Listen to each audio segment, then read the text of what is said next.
rahmatullahi.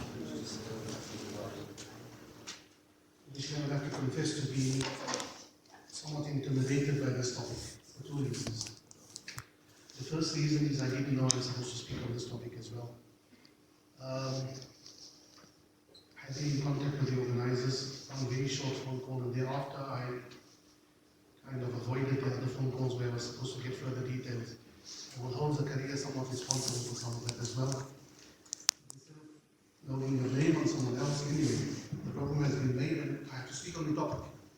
And the topic is intimidating.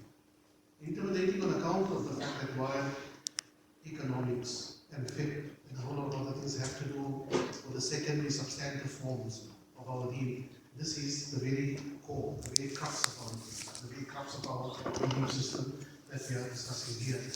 Which makes it a much more sensitive, much finer line to tread than the previous one. However, the idea is not to speak about why it is difficult, why it is sensitive, however, just to give a presentation of how the Qur'an looks at Aqeedah.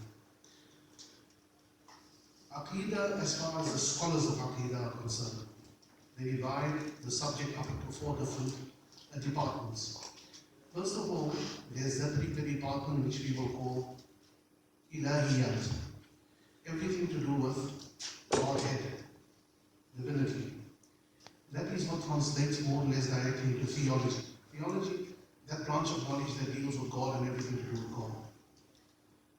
But in Islam, Aqeedah goes beyond mere theology. After the theology, then we look at two other aspects of belief as well. We do not separate theology from another department of Aqeedah, which is the nubuwwat.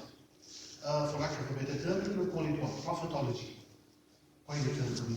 It's got to do with the manner in which divinity interacts and communicates with humanity. And then thereafter, some of what is communicated to us via the prophets, via the messengers, is the type of thing which we can readily find substantiation for in the world around us. And some of them belong to the realm of the ghaib, the unseen. There are issues of belief, there are aspects of belief that you are told this is a reality, it won't be revealed to you in this particular life. It belongs to another dimension of existence. It belongs to the akhirah, or it belongs to existence as it is now, but to a dimension of existence that is not visible, it cannot be seen, it cannot be accessed as we are right now. That is the ghaibiyat. So those are three departments of Aqeedah. All three of these departments receive some treatment in the Qur'an. Then there is a fourth. I said there are going to be four departments. The fourth department is not Aqeedah per se. It's not a matter of belief, it's more a matter of practice. It's something that belongs together with fiqh, together with ibadah, and tahara, and muamalat, and buying and selling. It belongs to that aspect of our deen. However, on account of the development of certain heterodox movements in the history of Islam, it was made part of belief structure. We call it imamah. And what is meant by imamah? Imamah is, it speaks about political leadership of the ummah. But that was not a matter of belief initially. It was not a matter of belief. But after the death of Rasulullah sallallahu alayhi wa sallam, when the Khilafah came into existence, initially that of Abu Bakr, then Umar, then Uthman, and then Ali, and then the wars that ensued from there onwards. In the time of Ali ibn Abi Talib, leading on to his murder in about the year 40, thereafter the murder of his son Hussein at Karbala, it caused a certain rift in society to come about. And Muslim society found itself divided into a number of different groupings, on specifically on the topic as who is supposed to lead the ummah, who has the preemptive right to lead the ummah. So one group went one direction, they were the Khawarij. Another group went another direction, they were the Shia. The Khawarij take a certain opinion that leadership can be any particular person in the ummah. The Shia take a much more restrictive opinion. It is only people from a certain line of descent. And the Ahlul Sunnah wal Jama'ah, the mainstream, remain in between somewhere. So this became a matter of belief. It was made part of the framework of belief structure, not on account of it initially being there, but because it was imposed upon it. Belief per se, however, is these first three aspects: ilahiyat, nubuwat, and sam'iyat. The Quran treats all three of these. It does not treat the issue of imamah in the Quran in detail. It treats all the other three in copious amount of detail. As far as the ilahiyat is concerned, what does the Quran give us in this particular regard? Obviously, the Quran is very clear, very unambiguous about the fact, first of all, of the existence of a creator, or the fact that everything in existence was brought into existence by this creator. It is very, very clear on the fact that unambiguous about the fact that creation is purpose-oriented. There is a purpose to creation, and that is at exit point when everything leaves this particular form of existence, there will be another. There's going to be a life beyond death, the ba'ath and nushur. There is life beyond this particular life as well, and that is actually the purpose.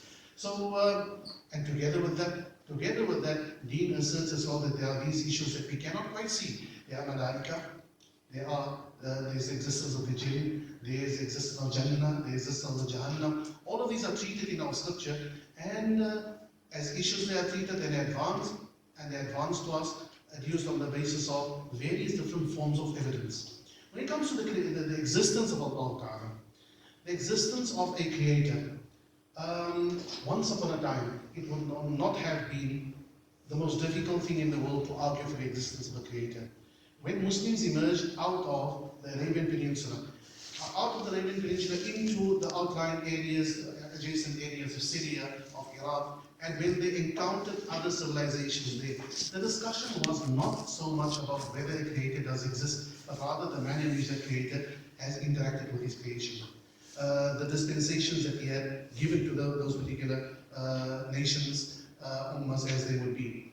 Because most of them, whether they were Christian, whether they were Jewish, whether it was Zoroastrian for that matter, subscribed to believe in God. In fact, it is probably one of those things that goes without saying, that most ancient civilizations, if not all of them, in some way or the other subscribe to the existence of a higher being, a creator.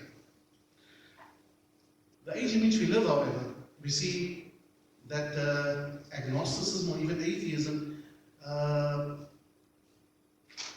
is in evidence much more than ever was before. Amongst the Greek philosophers, amongst those that came afterwards, there were occasionally instances here and there of some agnosticism, perhaps sometimes a rare instance of atheism. But atheism in the manner that the modern world has experienced it has very much been a product of happenings within Western civilization over the past few years. One particular writer has traced it back to the French Revolution. He says before the French Revolution you didn't find this much outbreak of atheism. Suddenly you find after the French Revolution, in the manner in which it impacted upon European society, the type of ideas which it inserted into the minds of people at the time, and then the Enlightenment, as it would be called, in philosophical circles. All of this went into a certain direction, and suddenly you found that there is an outbreak of atheism and agnosticism such as never before. Obviously, added to all of that will have to be what? Darwin and his theory of evolution, the advancement of the sciences, the physical sciences, the natural sciences. All of this militates in a certain direction. It's taken things in a certain direction. That we live in a world now where it's very much become the order of the day to see a person who says, I do not believe, or I don't know whether to believe or not to believe, and probably do not care either. Agnosticism or fully fledged atheism. How does the Quran treat this particular phenomenon? The Quran advances different kinds of arguments. The Quran definitely argues. One of the 5 major themes within the Quran is to argue against those who either deny the existence of the Creator or those who associate others with the particular Creator. We have to take cognizance of the fact that the Quran is dealing with a certain type of society. That society does not deny the existence of the Creator. وَلَئِنْ سَأَلْتَهُمْ مَنْ خَلَقَ السَّمَاوَاتِ وَالْأَرْضِ لَيَقُولُنَّ اللَّهُ. If you have to ask them, who created? The kuffar of Quraysh, the mushrikeen of Quraysh will admit there is a Creator, that Creator is Allah. If you will ask them then, so why do you worship others besides Allah? They will say, مَا نَعْبُدُهُمْ إِلَّا لِيُقَرِّبُونَا إِلَى اللَّهِ زُلْفَى. We worship them, these idols, for one reason only, and that is that they bring us closer to Allah. But they did not actually lead to an extinction of the idea of Allah from the minds of that particular society in which Islam was revealed. So does Islam treat the phenomenon of complete atheism, agnosticism? Yes, it does treat it. In a much more subtle manner. Most of the ayah that discuss the existence of Allah, they discuss the existence of Allah to a community that already believes in it but has certain corrupted ideas about it. But here and there, you would find something. أَمْ خُلِقُوا مِنْ غَيْرِ شَيْءٍ أَمْ هُمُ الْخَالِقُونَ. Allah asks the question, have they been created from nothing? This is the argument which afterwards the theologians would put you in the form of everything that has an existence within time, that has a temporal existence, will have to have something that brought it into existence. Everything that has a beginning in time will have been brought into existence by something else. That something else will have been brought into existence by something else. And that goes back in an almost unending line, but at some point it has to cut off. The argument that the theologians, the mutakallimun, refer to as tasalsul. It goes back and it goes back, and at some point you have to cut it off. And at that point where you cut it off, that is what we consider the creator. So Allah Ta'ala asks the question, Am khuliqu min ghayri shay? Were they created from nothing at all? I made some reference here to the fact that natural sciences advance very, very quickly within this particular last few centuries, the previous century and this one.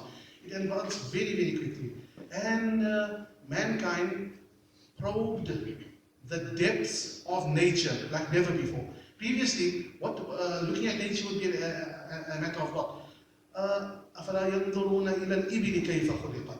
Don't you look at the camel and how it was created. Look at the ant. Look at this particular flower. Look at that bird and make deductions from there. But all of that is normally looking at from the outside, looking at certain systems within creation and then making your deductions from there. But in these last few decades and last few centuries or two, what we have found is that mankind has gone beyond that into what? To the level of the atom, and then he split the atom. He went into the atom and then entered the subatomic world. And in the subatomic world, he discovered things that had not been known before, that completely staggered and flummoxed the entire scientific community. And they said that if you are not amazed at what happens over there, you haven't understood really what happens. Because Newtonian physics, all the suppositions, assumptions that were made by Newtonian physics are completely turned upside down when you come to the subatomic world. But so far did humanity go into it. So far did humanity go into science, physics, biology, all of these particular things that they had never been before. And at this particular level, what happens? What happens is that you find arguments for and arguments against the existence of a creator. Arguments for the creator, you look at the complexity. What do they call it? Irreducible complexity is what the creationists would call it. There's another type of complexity whose name I've forgotten right now. They would say, look at certain things within creation. When you look at it, you will find that a thing such as that could not have evolved out of lower organisms. But against that, there will be a counter-argument. There will be an argument, there will be a counter-argument. Eventually, it will come to what? It will come to evenly stacked argument, both sides. Look at another type of example. Where did everything come from? You go back and back and back, up to the moment of the Big Bang. And the moment of the Big Bang then would ask, what caused things to happen? Something happened, it didn't come out of nowhere. What caused it to happen? Then I'd think arguably one of the greatest physicists of our times is someone like Stephen Hawking, who would say that, well, the world did not require God to bring it into existence. Gravity is sufficient. Gravity alone accounts for everything. But that still doesn't answer the question that where did gravity then come from? Did gravity just come out of nothing? أَمْ خُلِقُوا مِنْ غَيْرِ شَيْءٍ? Was it created out of nothing at all? So this type of arguments that look at nature and make deductions from nature both in the form of inanimate substances, organisms, living organisms. You look at certain things, you look at the complexities, you look at the wonders of it. Most of the arguments in the Qur'an that call your attention towards the existence of creator of the sky and here, one that says look at nature. Many surahs will start off with something like the sky, calling your attention to the existence of a creator. وفي الأرض قطع متجاورات وجنات من نخيل وأعناب وزرع ونخيل صنوان وغير صنوان يسقى بماء واحد. Asking you to look at the complexity, the diversity that you find within nature. All those various kinds of earth that you get, all the various kinds of food that grow from there, all the various things that come from, and all of them being watered by the same water. And وَنُفَضِّلُ بَعْضَهَا عَلَى بَعْضٍ فِي الْأُكُلِ. Then we find they have different tastes, they have different, all from the same earth, from the same water. إِنَّ فِي ذَلِكَ لَآيَاتٍ. Allah Ta'ala says there are signs in all of these things. That's one type of argument that the Quran advances. The argument that says look at nature around you, look at the tabi'ah, the nature around you, and from there you'll be able to make certain deductions.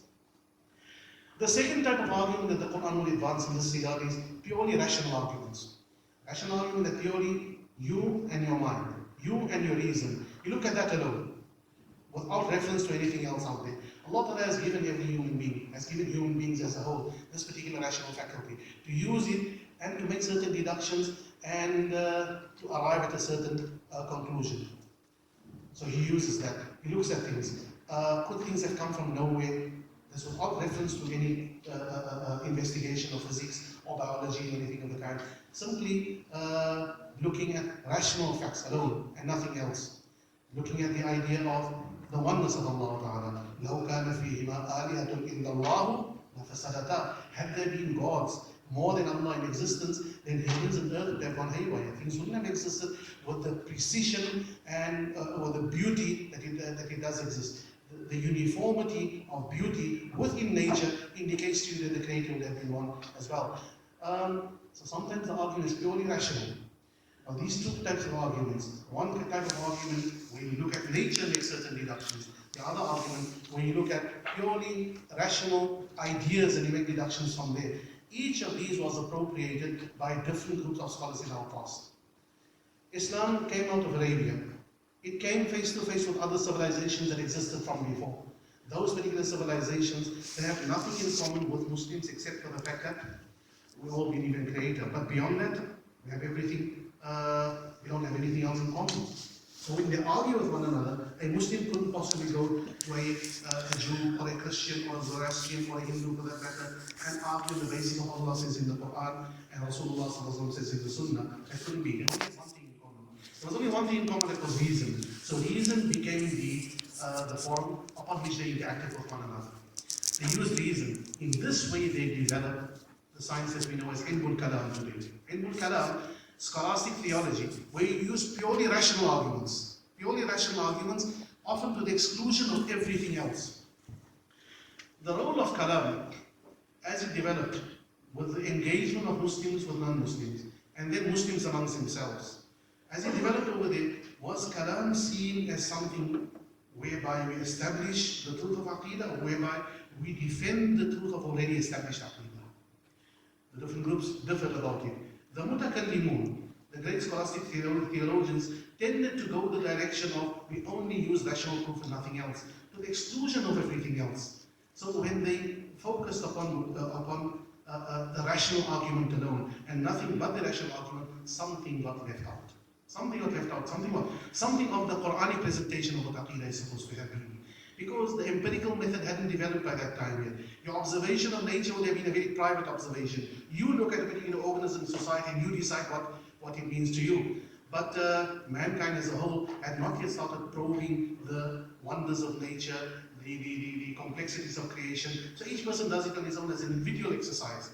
But then, as the sciences started developing very, very fast, as we started invading the atom, as we started invading living organisms and seeing certain things in there, then this became a much more formal science. Before it was an informal science. You couldn't give formal expression to it. You couldn't concretize it as much as you could in this latter era, where you have now what? You have biology as a concretized science. You have physics as a concretized science. You can make certain remarks about it.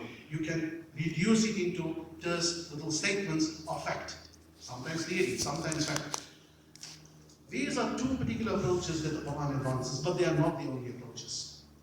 The one is the purely rational angle. The other one would be making deductions from nature. There is a third one as well. There is a third one because we find that if we use any one of the other two in isolation, you will never be able to reach absolute truth. What do we mean by that? I'll illustrate it with one or two examples. I think the best known example in this regard would probably be that of Ghazali. Ghazali was a mutakallim. He was a scholastic theologian.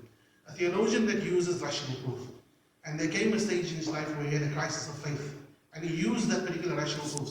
What the rational proof could do was answer certain misunderstandings, certain shubuhat, certain misgivings. But it failed to prove to him as a person. It failed to prove things to him. He could use it to defend certain other things. It failed to prove certain things to him. Eventually he took a different route. His teacher before him was the famous Imam al-Haramain, the jurist and theologian of Nishapur. Imam al-Haramain embarked upon a certain study. As an Ash'ari mutakallim, belonging to the Ash'ari school, he would start from the premise, what is the first obligation of a human being? The first obligation is to believe. If the first obligation is to believe, then must that belief be preceded by something else before you come to the point of belief? That must be preceded by proof of belief. That's about as far as the Ash'ari Mutakallimin would go. Amongst the Mu'tazila, broadly speaking, the Mu'tazila, much more free thinking than the Ash'aris would be. The Mu'tazila, not all of them, but one or two particular of the Mu'tazila take it one step further. He says, before investigating for proof of belief, you must take one step back. You must start from a point of doubt. You are obliged to doubt. When you doubt, then you have reason to look for proof. When you start looking for proof, then you will find the truth. So they made an obligation. The Ash'aris did not agree with this particular view. However, Imam al-Haramain, for himself, his own particular purposes, as a personal experiment, he decided, let's try this. Let's restructure the entire Aqeedah, go back all the way and make it, and start from a point of doubt. Start from a point of doubt, and then start stacking the arguments on either side. There's an argument for, there's an argument against. There's an argument for, there's an argument against. And eventually he said, he landed up in complete perplexity. Complete perplexity. A poet expresses it in this way, and he says, تَاللَّهِ قَدْ طُفْتُ الْمَعَاهِدَ كُلَّهَا. I have studied all these particular institutions what they have to offer. تَاللَّهِ قَدْ طُفْتُ الْمَعَاهِدَ كُلَّهَا وَسَيَّرْتُ نَظَرِي فِي جَمِيعِ الْمَعَالِمِ. I had a very in-depth look at all these various disciplines and all the facts that these disciplines have to offer. فَلَمْ أَرَ إِلَّا وَاضِعًا كَفَّ حَائِرٍ عَلَى ذَقَرٍ أَوْ قَارِعًا سِنَّ نَهِيٍ. The only conclusion I came to at the end is, I was as confused as ever. I was as confused as ever because for every argument, there is a counter-argument. If you restrict yourself to only one of those three particular fields that the Qur'an advances, you say, I'm only going to make it a rational argument, then you will find that every rational argument is probably countered by another rational argument. If you're going to make it only an argument from natural science, you're going to find that every argument is probably countered by another argument. There's a third thing the Qur'an advances as well. That third thing is the fitrah. The Qur'an refers to fitrah Allah التي فطر الناس عليها. That fitrah which is fixed within mankind. Allah Ta'ala created you with that particular fitrah. That natural disposition, that intuitive disposition that is within everyone. That Nabi Sallallahu Alaihi Wasallam in hadith in reference to it said that كل مولود يولد على الفطرة. Every child is born with that particular fitrah. Thereafter, influences of society, in the context of the hadith of parents, have an influence over him, taking the one way, taking the other way. That particular fitrah is there within every human being. It was instilled, according to the Mufassirin, they were mentioned at the moment that Allah Ta'ala, before creation now, asked a question of all those that would eventually come into existence, Alastu bi Rabbikum? Am I not your Rabb? And everyone answered positively, Bala. Certainly you are. So at that moment, the fitrah was instilled in humankind. It is there within everyone. But then, as we go into our various avenues of life, everyone gets colored by the particular area in which he exists. And then فَأَرَوَاهُ يُهَوِّدَانِهِ أَوْ يُمَصِّرَانِهِ أَوْ يُمَجِّسَانِهِ. The parents make him into a Jew, a Christian, whatever the case might be. Does that exist? The Quran very much advances it. He says, yes, it does exist. On your fitrah, you can understand some things that otherwise, simply on the basis of hard evidence, of natural evidence, of rational evidence, you cannot individually arrive at. This fitrah, the Quran advances two proofs of its existence. The first is the history of humanity. In every society of the past, every society can be found to be believers in Allah. Every society, almost without exception, we always want mankind is by its very nature driven in the direction of being a believer. He's a theist, he's not an atheist. It's actually a bit of an effort to be an atheist. You have to force your mind into a certain mode to say, I don't accept it. But by his very nature, by his fitrah, man is a theist. He believes. That's the one proof. The other proof is the proof when you are in trouble. حتى إذا كنتم في الفلك وجرين بهم بريح طيبة وفرحوا بها جاءها ريح عاصف وجاءهم الموج من كل مكان وظنوا أنه محيط بهم. Allah Ta'ala uses the example of a ship sailing on the ocean. Now, a ship sailing on the ocean, this example for a Bedouin Arab who only knows solid ground under his feet. That is probably the highest state of instability that he can think of. Is suddenly on water. Not only is he on water, a very unstable medium he finds himself on, and then the winds come and they beat up the water. They heat up the water into huge waves on either side. He sees himself at any moment he's going to drown. At that moment, he finds himself in such a state that da'wa Allah mukhlisina lahu din. At that particular moment, when he is there, and everything else seems to have everything that you could think of that's stable in life. The very ground and the seat is no longer there. At that moment, when he loses hope in everything else, then that fitrah emerges. And he says, Da'wallah, they call upon Allah. Many years ago, Reader's Digest ran a story of a paratrooper, I think First or Second World War. Paratrooper that had been brought up in an atheistic household. There was never any talk of a God. He went to a school where he was taught civility. No ideas about the God whatsoever. And then one day he was parachuting down, and the bullets are flying all around him. And suddenly he found himself involuntarily saying, "Oh God." Where does it come from? It comes from that very fitrah which is in humankind. And even the non-people sometimes surprise himself when he suddenly blurts out the word. These three types of arguments together form the Quranic background and the Quranic proof of the existence of a God. If any one of these should be taken independently of the other, it will lead to some kind of perplexion. It will lead to some kind of confusion. Therefore, physicists, biologists today, you will find some of them are believers and some of them are not believers, simply because they focused upon that particular area exclusively to the exclusion of the other. The other one has focused exclusively, the mutakallimun of old. The mutakallimun of old focused exclusively upon just the rational argument. And where did they arrive at? They arrived at perplexity as well. Another little story speaks about another great mutakallim of the Ash'aris. He was who? Imam Fakhruddin Razi. The story would go, whether it's historical or not, I don't know. But they say he was walking around with his retinue of students, and back then you would find a scholar walks and he's got dozens of students all around him. And they passed by an old lady in the vicinity of the city of Ray where he was. And this lady asked, "Who's the scholar?" And the students say, "Don't you know this is Abu Abdullah Razi, this is Imam Fakhruddin. He knows 1,000 proofs of the existence of Allah." So the old lady asked, "Why so many? Does he doubt the existence of Allah that he is 1,000? That lady doesn't know a single one of those, but she has this intuitive belief in Allah. She has this intuitive belief, something similar to what the Bedouin of old had. And then Imam Ghazali rahimahullah, in his particular experience, he says that faith is not always the result of this kind of inspection, looking at just the rational proof, like the mutakallimun would have it, just looking at natural proof as the naturalists would have it. No, it is faith sometimes is simply given by Allah to whoever he wishes, out of the blue. There was no inspection, there was no investigation, there was no rational process. The person just woke up one day with this conviction in his heart that this is the truth. Allah makes reference to that as well. God-given faith without any inspection before that. In the 8th juz, the very first ayah, وَلَوْ أَنَّنَا نَزَّلْنَا عَلَيْهِمُ الْمَلَائِكَةَ وَكَلَّمَهُمُ الْمَوْتَى وَحَشَرْنَا عَلَيْهِمْ كُلَّ شَيْءٍ قُبُلًا. Allah Ta'ala, وَلَوْ أَنَّنَا نَزَّلْنَا, if we had to send the angels, unseen, the prophets have been telling us that angels do exist. If we had to see an angel in real life, as the prophets would see them, now that is proof of the existence of a realm, of a dimension other than the dimension in which we exist. If you had to see it, وَكَلَّمَهُمُ الْمَوْتَى, the dead had to come out of their graves and tell you that everything that the Prophet said is true. وَحَشَرْنَا عَلَيْهِمْ كُلَّ شَيْءٍ, everything that was dead before is brought up in front of your eyes, you can see it. The ghaib, you can basically see the ghaib. The akhirah, you can see the akhirah. Now, if we just go to normal course of affairs, you say, well, now I can see it myself. And seeing is believing. So if you see that, you're supposed to believe Allah. This is ma kanu believing.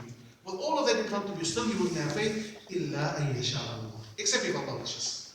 So Allah gives faith to whom He wishes. Sometimes with a background to it, sometimes even without a background to it.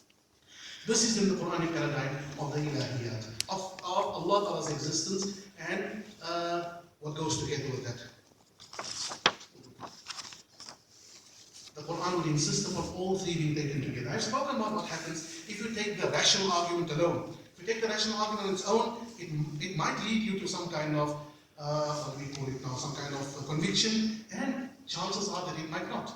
If you take the natural proof alone, it might lead you to conviction, because there's much in there to convince. But sometimes you might even find that the proof is equally stacked on the other side. What about the intuitive fitrah?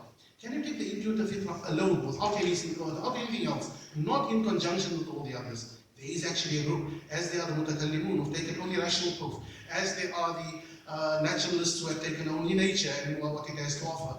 There is actually a group that has only taken this intuitive kind of approach to it. Some Sufi groups would have taken it. And the Sufis will tell you that the amount of conviction that they have, you cannot, or that they have the existence of Allah. When they experience the existence of Allah on a daily basis, a personal experience, without having to go through rational proofs of Daw and Tasalsul and whatever the Mutakallimun have, without having to go through biology or physics as the scientists would have. The personal experience they have, I'll tell you that nothing can compare to that. But even in that, there are pitfalls. Because if you restrict yourself to that approach alone, without considering everything else that the Qur'an and the Sharia has to offer, then you might just find yourself landing up in a situation, a completely un-Quranic situation of Wahdatul Wujud. Wahdatul Wujud, where pantheistic monism, everything in existence is one. Everything is one, everything is Allah. We start conflating everything with Allah. And this has happened in our history as well, where remarks have been made, blurted out, sometimes in a state of Sufic intoxication, and sometimes not as that, but what shall I say, the type of statement that would mimic certain things that Hindu-yogis would have, for example, of everything just being one. In Persian, the Sufis would say the same Persian and Hama, everything is him. Because in a certain state of spiritual intoxication, what is witnessed over there, human language is insufficient to express the realities of what exists beyond human perception. So it is used then in such a way, the expression comes in a form that gives a very corrupted understanding of it for the one who had not actually had that experience. That in a nutshell would be the ilahiyat side of things. As far as the nubuwwat goes, when we discuss Allah's interaction, the interaction of the Creator with His creation, there are those deists, we would call them, that would say that we admit of the existence of a Creator. But beyond the existence of a Creator, He's created, then He's left society to itself. He's left humanity to itself. Now you live your life as best as you can. He does not interfere. The Quran very much was this idea of a Creator that guides, a Creator that has a purpose for creation. And for that particular purpose, He has sent Anbiya. The fact that He has sent Anbiya has a certain impact upon the role of reason. If reason alone had been sufficient for us to arrive at absolute truth, then there would have been no need for wahy, no need for revelation. But the fact that from generation after generation, nation after nation, century after century, prophets would have come to just about every nation in the past. Every ummah has had a warner. That shows that reason alone was never intended to be the only tool for divine recognition and recognizing the purpose of life. However, having said that, then what we do with it? As far as the Quran is concerned, with Muhammad sallallahu alaihi wasallam, that's where it comes to an end. Because at some point, this world has to come to an end for the Akhirah to start. So Nubuwwat will come to, or rather the Anbiya, this entire line of Nubuwwat will come to an end at some time, this being the final Ummah. After this, there's no further Ummahs. We are steadily drifting closer and closer to the end point of creation, after which Qiyamah will come and everything else will come. Out of all the points that we speak about, the Sam'iyya, the Ghaybiyya, things of the Ghayb, the most important issue, the most important aspect of our belief in the unseen, in the Ghayb, is the fact of Qiyamah. The fact that there's not just life after death, there's a day of resurrection, there's going to be a day of reckoning. And for that particular aspect of our faith, the Quran advances a copious amount of arguments as well. They will definitely be that. The arguments sometimes are drawn from nature. Nature, Allah Ta'ala shows us the cycles in nature. You look at the cycles in nature, what happens? Plants especially. You look at the earth is barren. Then Allah Ta'ala sends down rain. Suddenly, it is green and lush. And then after a while, the seasons are such that after a while it's green and lush. Now, the winds come, just can't take away because it's like dried out dust. And then the cycle starts all over again. And Allah Ta'ala tells you, look at that. And if you see that happening, that's happening every day, year after year, within our eyesight. We see it happening, and Allah says, كَذَلِكَ النُّشُورُ. Life after this death is exactly the same. Resurrection is exactly the same. It answers another argument. He says, consider this. You are in existence now. You were created from what? You were nothing. You came from nothing, and from nothing you were brought. From complete non-existence, you were brought into existence. Wouldn't the second creation be easier than the first creation? Well, is it so impossible for Allah to create again if He's created the first time? قَالَ مَنْ يُحْيِي الْعِظَامَ وَهِيَ رَمِيمٌ. The question will be asked. The bones are dead. Who's going to give life to these bones after they are done? Allah says, يُحْيِيهَا الَّذِي أَنْشَأَهَا أَوَّلَ مَرَّةٍ. The one who gave it life in the first place will give it life in the second instance again. This particular belief, life after death, is probably, if belief in Allah and all the other aspects of faith was one of the five themes of the Quran, the Akhirah and everything connected with it, Qiyamah, Jannah, Jahannam, everything else, is one of the remaining five themes. It's a theme of the Quran altogether. Many surahs are devoted to it. You have the surah of Qiyamah. If you have the surah of Qiyamah, then you have echoes of Qiyamah just about everywhere else. So you'll find adumbrations, foreshadowings of it within nature. You see how things come from nothing, build up into something, and then they go into nothing again. And they repeat themselves. That kind of entropy, where something reaches a state of fulfillment, reaches a state of perfection, and then it goes away. You notice the sun. Look at Ibrahim alayhi salam. Ibrahim alayhi salam is an ideal example. Ibrahim, and therefore the Quran always holds Ibrahim alayhi salam up as an example of Tawheed. Because look at what Ibrahim did. Ibrahim basically brought all these three strands of arguments together. He brought them together in which manner? You find Ibrahim alayhi salam doing what? He's interacting with his people. The sun is coming up. He says, this Mi'raj. No, this can't be Mi'raj because it disappears. Allah doesn't disappear. The moon comes up. He makes the same argument to them and then demonstrates the fallacy of that argument. This is rational arguments which he's using. He's using rational arguments. He's using arguments within nature. It cannot be that, it cannot be that, it cannot be that. And at the end, what does he say? He abandons all of these kind of fallacious arguments, says, إِنِّي وَجَّهْتُ وَجْهِيَ لِلَّذِي فَطَرَ السَّمَاوَاتِ وَالْأَرْضِ. There is heavens and earth, it's in creation, it's there. Someone brought it into existence. I turn my face exclusively to him. What I'm seeing is creation. Creation has a creator. The one who has brought it out of nothing into something, that's the one in whom I believe. But then he mentions a few important terms. Hanifan, Musliman. That go together. There's rational proof. There's proof deducted from the world and all things that it contains. But then he mentions this enigmatic word. This enigmatic word Hanifan. What does the word Hanif mean? The word Hanif, from the root Hanafa Yahnufu, means someone who doesn't walk straight, he walks with a limp. He's inclined towards the one side. He's inclined towards the one side. But when we find translations, we normally find a limping man, inclining towards the one side, and it is not rational proof that makes him incline. It is not deduction from nature that makes him incline. It is a fitra which Allah has fixed within him. Hanifan, Musliman. And after that happens, then a spirit of submission enters into the person. One of the great obstacles in the way of people recognizing who they are, where they come from, who their creator is exactly this thing called obstinacy. Often they can see things. They can see things for themselves. Like the Arabs of Quraysh could know that who created, Allah created, they know it. But then they stop short. They wouldn't want to accept anything further. So Ibrahim a.s. shows us that flowing together of all three of these streams of arguments, both the rational and the natural and then the intuitive, all of them together, that's what creates Hanifan, Musliman. And then we say, وَمَا أَنَا مِنَ الْمُشْرِكِينَ. In Ibrahim a.s. we find that Ibrahim argued elsewhere other very interesting examples as well. Allah Ta'ala holds him up as an example in that particular regard.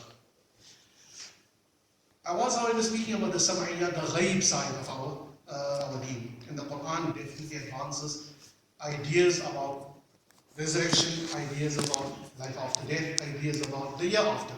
And there's a lot of it. Much of it will have to be accepted as is because it comes from Allah Ta'ala. There's no way that it can be demonstrated. If you ask someone, demonstrate the existence of Jannah and Jahannam, no, it's a matter of faith. It's a matter of faith. You accept it because you believe that this book was revealed by Allah Ta'ala. This book being revealed by Allah Ta'ala also, shall we say what, enjoys some attention in the Quran. The inimitability, the miraculous inimitability of the Quran is something which takes center stage in quite a few 10 minutes. Quite a few verses of the Quran. Now, the inimitability of the Quran is something somewhat problematic. Why problematic? Because an Arab living in the time of Rasulullah sallallahu alaihi wasallam could have appreciated, he can have a certain appreciation on account of his appreciation of the language. But today, we live in, many of us do not know the language. Many of us who know the language do not have that command of language where we are able to, apply our literary taste to it and actually taste that particular inimitability of the Quran. However, The i'jaz, the inimitability and the miraculous nature of the Quran is such that it is not restricted to one particular aspect alone. It's not one aspect. Sometimes it's the cadence of the language. Sometimes it is the richness of the flavor of that particular language. That's what the Arab could hear in the past and could be moved to tears. And sometimes we ourselves can listen to a recitation of the Quran and be moved to tears as well. A person has absolutely no background, doesn't know the language at all, and simply listens to the rhythm and the cadence, and he can be moved to tears. That happens. And then sometimes, especially now in the 70s, in the 80s, the 90s, we find the idea of scientific miracles in the Quran, and many have spoken about that. And as we go on, right now what is happening, there are quite a few persons involved in bringing to the forth the wonders and the intricacies and the, what should I call it, the beauty of the composition of the Quran. The manner in which the Quran is composed in what they call circular, some term for it. I'll make reference to one or two scholars in this regard who have done admirable work in this regard. One is called Raymond Farron, teaching at the University of Kuwait at the present time. He is a scholar of Arabic poetry. And then he noticed certain tendencies within there, composition and structure, and how the end and the beginning align, and the middle aligns with one another. And texts that were revealed over 24 years, 23 years. Texts that were revealed, piecemeal here, a piece there, all over the show. And suddenly you find it coming together in a manner that you don't need to be in Arab to understand how it all flows together. One small example of that would be Ayatul Kursi. Ayatul Kursi is an example of circular composition, where Allah la ilaha illa huwa al-hayyul qayyum, it aligns up with Wa al-aliyyul azim at the end. And La ta'khudhu sinatun wa la nawm would align with the second last ayah. And in the core of it, there would be something else. And that kind of concentric circles is a theme that you find displayed in just about every surah of the Quran. Look for the theme of it, you'll be able to find it in that way. So, as time will go on, and the Rasul told us, this is the Quran is such that it is an ocean without bottom. You can go further and further. The wonders of the Quran will never cease. Many have done admirable work in this regard. I've mentioned Raymond Farron. Another name that has to be mentioned in this regard also is Ustad Moulana Taha Karaan. He's done excellent work in this regard by bringing out those aspects that were normally out of reach of the rest of us. So that idea of inimitability of the Quran, yes, is one of those things that play a role and that are presented in the Quran. However, there is one other aspect. And with a few minutes left, I probably just want to speak about it. As we emerged out of the era of colonialism, we were a downtrodden nation, crestfallen. And then many of us asked questions as we emerged out of it. What made us become the underdogs of the world when we were the masters once upon a time? Questions would be asked, different answers would be given. At this moment, still different answers are given. That's why we have so many different movements. One movement says, let's restore the dinar and the dirham. One movement says, let's restore the Islamic State. One movement says, let's just go into tasawwuf. Another one says, various different movements. Do da'wah, do jihad, do this. Each one is trying to grasp at some side, some aspect of the truth, like the wise men of Hindustan, when you look at the camel, or an elephant, and all of them were blind. So one will say that it looks like this, and one will say that it looks like that. Each one has a little bit of the truth, but no one has it all. So that's the ummah at this moment now. Everyone grasping at some aspect of it, and then the problem is sometimes we universalize the aspect of it that we have.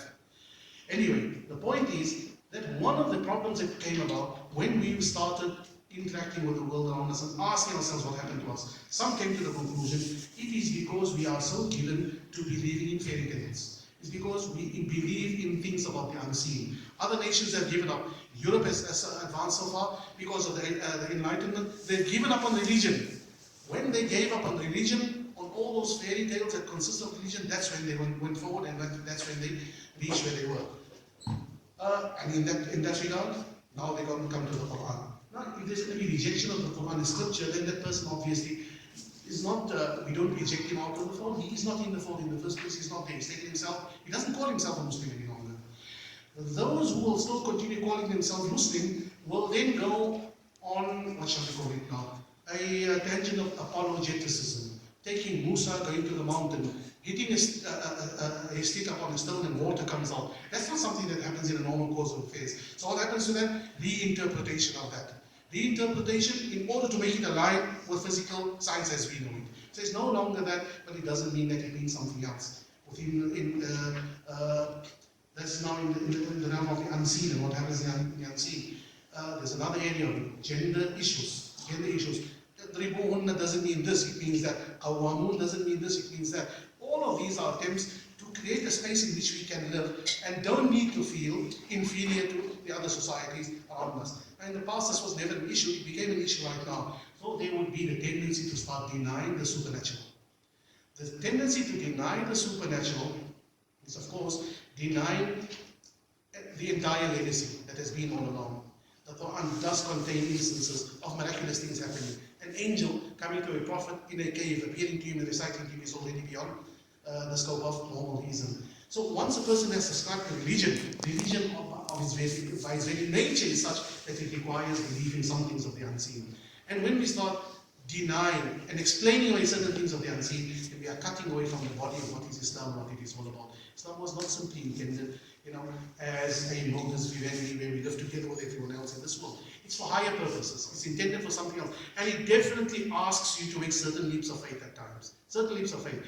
That particular baby should not be thrown out with the bathwater of what we need to get rid of. Are there things that we need to get rid of? There probably are. I think it probably goes without saying that there are certain things, cultural accretions and so many other things that we need to get rid of. But we should be careful in this regard that we don't start jettisoning and throwing away such things that are part and parcel of what our salvation will depend upon. I think that I've probably come to the end of my time. Yes, we will take questions. Yes, we will take questions. Yes.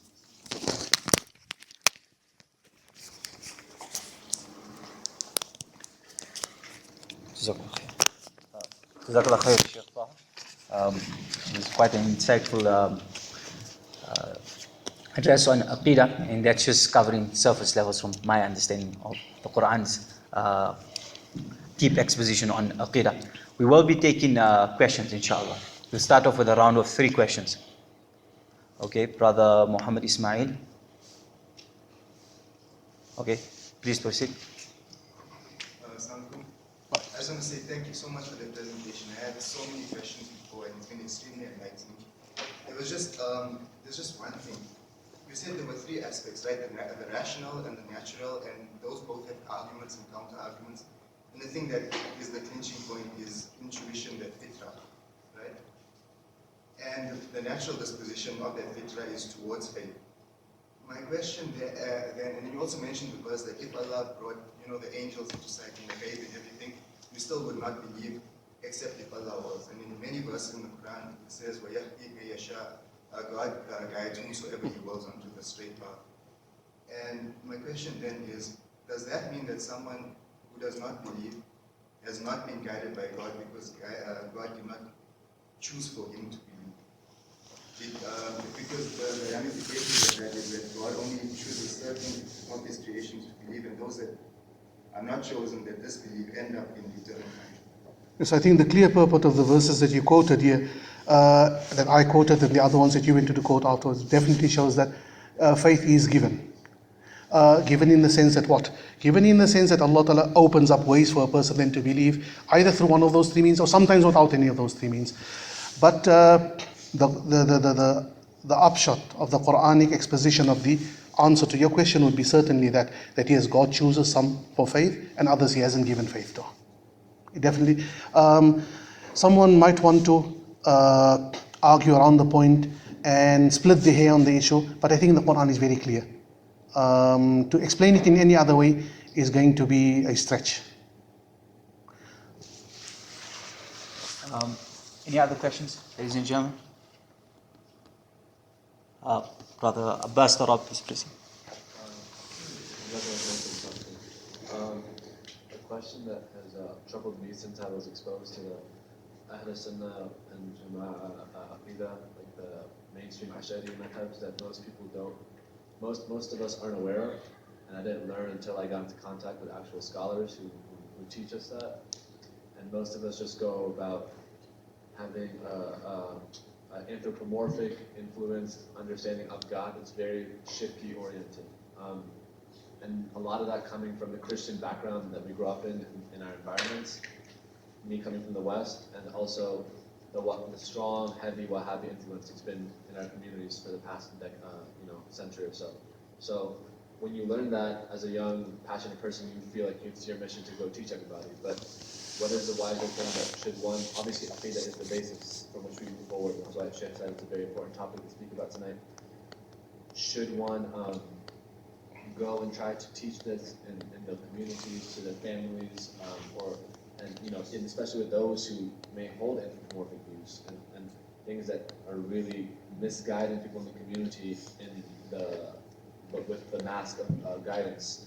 Should one try to not battle, but you know what I mean, like try to speak about what's correct in these matters because they're of such importance, or should one rather choose their battles, let it be, and focus on other areas? Because they're still Muslim, but they hold very problematic views about Allah that can misguide others as well. So I've always troubled with that issue, and I want to share it. I avoided the point on purpose, the issue of the anthropomorphic issues, because that tends to be a sensitive can of worms. Once it's opened, then the questions start flying from all directions.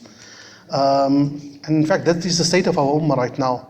We are more embroiled in discussions around that than about the fundamental issues of Aqeedah. It's become an intra-Muslim and an intra-Sunni discussion to such an extent that it's probably eclipsed things of much greater importance.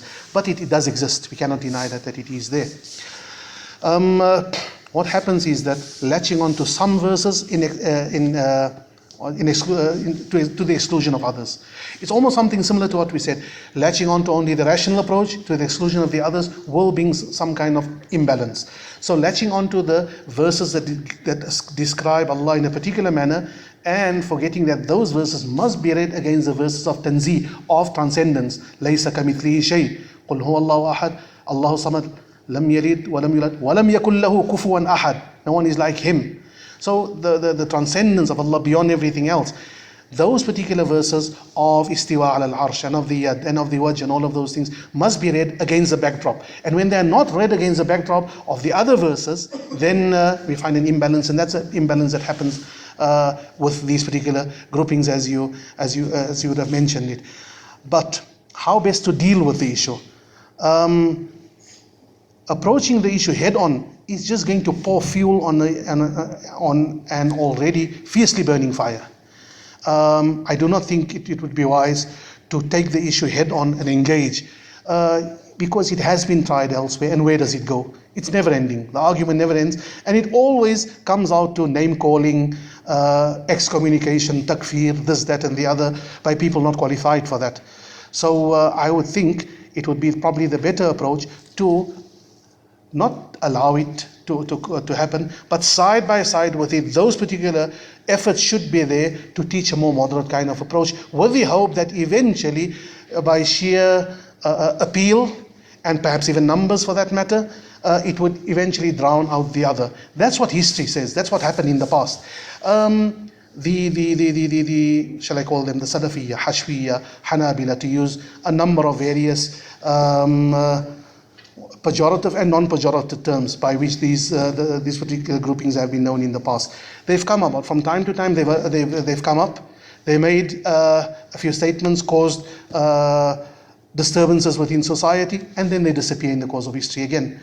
And I think the petrodollar has had much to the emergence in recent times. We're living through such a period, weather this particular storm, but not passively by just sitting, but actually by providing proper, moderate, balanced expositions of what Aqeedah should be, side by side with what they have, so that eventually the one is able to drown out the other, because that's what history teaches us. The one has almost always drowned out the other. It is interesting in this regard to note something in the history of the development of the Aqeedah, and specifically this thing here. When the Mu'tazila came with a very rational approach, who was it that engaged them? The Ash'a'ira, the Maturidiyya were the ones that engaged them. So the fight at the time was for the soul of Islam. Is it a completely rational soul? Is there something textual about it as well? Is there something else about it? Or is it just completely unbridled and unrelentingly rational? And when the Ash'a'ira fought that good fight, fought that hard fight, they barely finished that fight, that they were attacked from the back by the Hanabila. When that first fight was over, we found another fight starting from the back. And then we went on a tangent, and that tangent perhaps around with us now. But for that particular moment in time, it was there and then it disappeared. Because Hanabila have always been much less in numbers than the others. In present times, ever since 1927 or the establishment of the Saudi, not really there, ever since oil was discovered on the Saudi soil, then we found the exporting of that particular ideology became very, very common. But it's a storm that we need to weather. We need to weather it, I believe, in the manner that I've spoken of, and that is by responsibly teaching those aspects, making available responsible and well thought out moderate approaches to Aqeedah, so that when eventually that storm settles, the haqq still remains where it always was. Brother Muhammad Sheikh.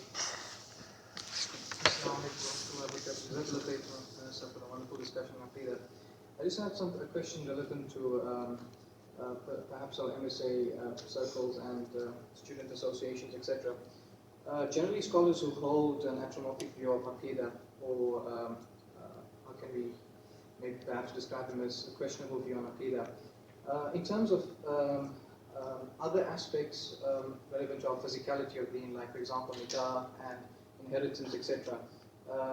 Can we seek advice from people who have questionable Aqeedah in terms of other matters that are not directly linked to Aqeedah? Does it have a direct implication on that? In particular, and in terms of from an MSA perspective, more to with regards to seeking advice and counsel, etc. Yes, I think that particular aspect of Aqeedah, you see what I meant when I said the question will come flying from all directions on anthropomorphism.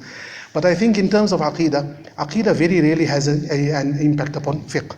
So as far as fiqh is concerned, many of the Hanbali jurists who subscribe to some degree of, I shouldn't even like to call it anthropomorphism, but that type of Aqeedah, their fiqh was always regarded as solid fiqh. They were never, completely set aside.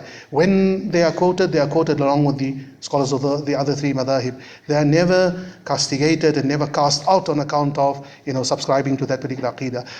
If I look at an example amongst the jurist, Ibn Qudama, the Hanbali, his book will still be taken as the ultimate source for Hanbali fiqh, even though he has expressed his Aqeedah in a particular manner.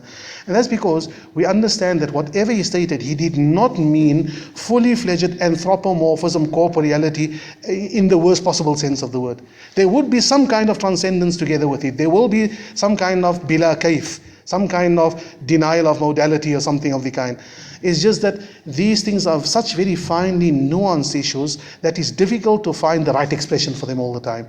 So although in Aqeedah there would be these few differences here and there, I think it didn't have any impact upon the fiqh. However, having said that, consulting a scholar like that, generally people tend to consult the scholars of the schools that they happen to be following. So if a person happens to be a Hanbali already, then he's probably already on that Aqeedah. So he'll be consulting a Hanbali scholar. So theoretically speaking, my answer would be the first one. I just add to it the second part, that it would be rare that a non-Hanbali will be seeking advice from a Hanbali. Oh, it's supposed to be rare. I don't think it's all the time. It probably happens all the time. One last round of questions. Rather, Uwais. Question that Moulana Ismail asked earlier, it's just that the answer for where the implications of that would be that if someone is not guided, it somehow gives the feeling that they were in fact created to love and then be punished for eternity. How do we reconcile? That is an entire discussion in Aqeedah. The whole idea of free will versus, what is the other side? Jabriya versus Qadariya. It's another can of worms. The bottom line of it all is that we have one way of saying what Allah will do, and that's what Allah Ta'ala stated to us. Will it actually happen? There are two things. One is wa'ad and one is wa'id. One is when Allah Ta'ala promises you the good of the year after. If He promises you, any normal person in his right frame of mind, if he makes a promise, he'll fulfill his promise. But on the other hand, there is the issue of wa'id. When Allah Ta'ala says, I will throw you in hell, it remains within His power to keep that, not to throw that particular person in hell. So we have a statement right now on the basis of this, we can say that there will be torment and punishment. But there always remains, the rahmah of Allah Ta'ala remains there, which He can do with as He wishes. In terms of what's stated in the Qur'an though, this will go there, that one will go there. The difference between the two is, the one is the positive promise, the other one is a warning. A warning that I'm going to do this if you don't conform to what has been said. So the only mitigating factor there is that promises, definitely positive promises of reward will be fulfilled, others don't necessarily have to be fulfilled, but they have been given all the same. Any final remarks, questions? Going once, going twice. I have a question if you don't mind. All right. My question has to do with the Aqeedah that the Quran talks about and that the Sharia talks about, basically creates a certain worldview. in the time that we are living in, that we see a few different worldviews basically at play. We have seen communism, we've seen capitalism, now we've seen new capitalism, and basically which comes with the emergence of materialism. Within the realm of Aqeedah, how do the Muslims see this? I think all of these particular systems essentially start out as economic systems, but they have a certain bearing upon our social, ourselves as social beings as well. And part of our social being and our social makeup is religion. In fact, not part of it, just about all of it is our religion. They do have a certain impact. As far as the more socialist and the communist ones would go, it's very, very clear where they've taken it. The neoliberals and the capitalists and others will probably not expect you to abandon religion, but it calls for another type of godlessness. The type of godlessness that relegates religion to an afterthought and makes the profit motive the most important thing. So it amounts to something similar to the previous one, but in a softer fashion. The one is the hard one, it's a good cop, bad cop kind of thing, but it comes down to the same thing, the extraction of what there is of value within us. So the ideas are there, the systems are in place, but all of them have a certain negative impact upon where a Muslim should be standing in this world. So we cannot align with any one of the two 100%. We have to strike a median balance in between. And I think that's what the challenge is all about that we are living right now.